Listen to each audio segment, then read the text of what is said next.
Have you ever stood in front of a mirror and wished you looked different? Wished your skin was lighter, your hair straighter, your eyes bluer? Pecola Breedlove did. And she believed deep in her bones that blue eyes could save her.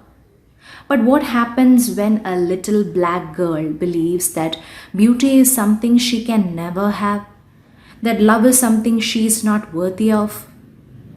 The Bluest Eye isn't just a novel, it's a mirror.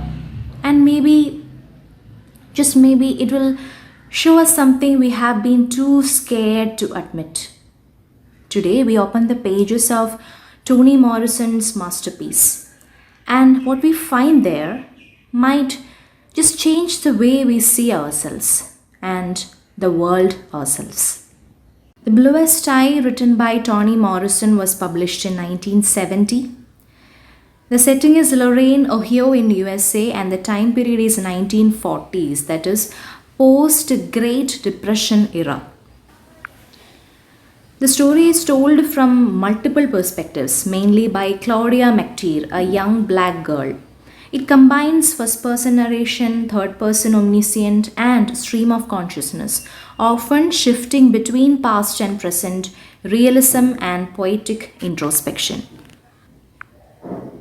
The major plot events are, first of all, introduction to the McTeer family. Claudia and her sister Frida live in a poor but stable black household. Through them, we observe Pecola's descent. Pecola moves in. Pecola is temporarily taken in by the McTeers when her abusive father, Collie, burns down their house. Pecola is already fragile, believing she is ugly and unworthy. The Breedloves. Pecola's family is emotionally broken. Her mother, Pauline, idolizes white beauty and prefers her employer's white child to her own. Collie is abusive, alcoholic, and later rapes Pecola, leading to a psychological breakdown. Next, Pecola's wish for blue eyes. Consumed by societal rejection and internalized racism, Pecola visits a fake spiritualist, Soaphead Church, asking him to give her blue eyes. Then, trauma and madness. After becoming pregnant with her father's child, who dies, Pecola descends into madness, believing she has blue eyes and talking to an imaginary friend. And the ending is, Claudia reflects on Pecola's tragedy, blaming the community's collective failure and the oppressive ideals of beauty for what happened to her. So the key themes are racialized beauty, the destructive power of white beauty standards. Then internalized racism, black individuals seeing themselves as ugly and inferior. Next theme is childhood and loss of innocence. Childhood is not a safe haven in this novel. Then family and community neglect. Both the family and wider society fail Pecola. Then sexual violence and trauma. The novel does not shy away from disturbing realities. So the major characters are Pecola Breedlove, a vulnerable and abused black girl who dreams of having blue eyes to feel accepted and loved. She symbolizes the impact of internalized racism and unattainable beauty standards. Claudia McTeer, the young narrator who rejects white beauty ideals and offers a contrasting perspective to Pecola's. Frida McTeer, Claudia's older sister, very supportive and more mature, she is protective of Pecola. Collie Breedlove, Pecola's abusive father, a deeply traumatized man who commits incest, symbolizing generational trauma. Pauline Breedlove, who is also known as Polly, Pecola's mother, she is obsessed with white culture. She neglects Pecola and idolizes her white employer's child. Soaphead Church, a hypocritical spiritualist who manipulates Pecola's wish for blue eyes. He represents the false hope and moral corruption. Then Maureen Peel, a light-skinned black girl who is idealized for her beauty. She represents colorism and internalized prejudice.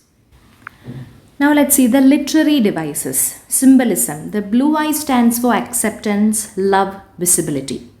Then there is stream of consciousness, fragmented narrative, and irony and allegory in the case of Dick and Jane's story parody. These are some important lines from the Bluest Eye. Quiet as it's kept, there were no marigolds in the fall of 1941. It is the opening line of the novel.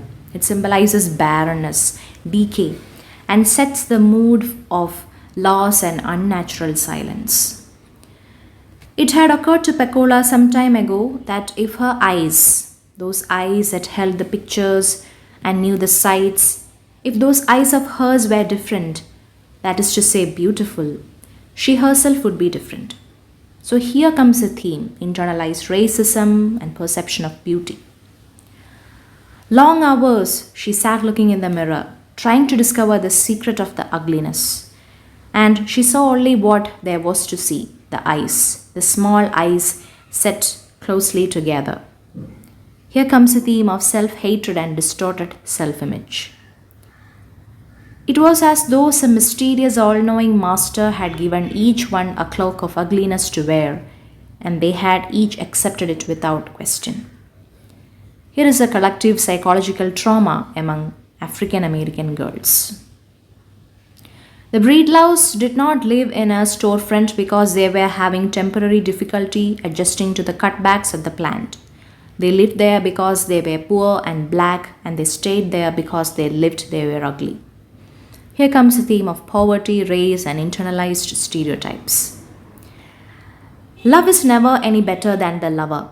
Wicked people love wickedly, violent people love violently, weak people love weakly. Here is a theme of nature of love and abuse.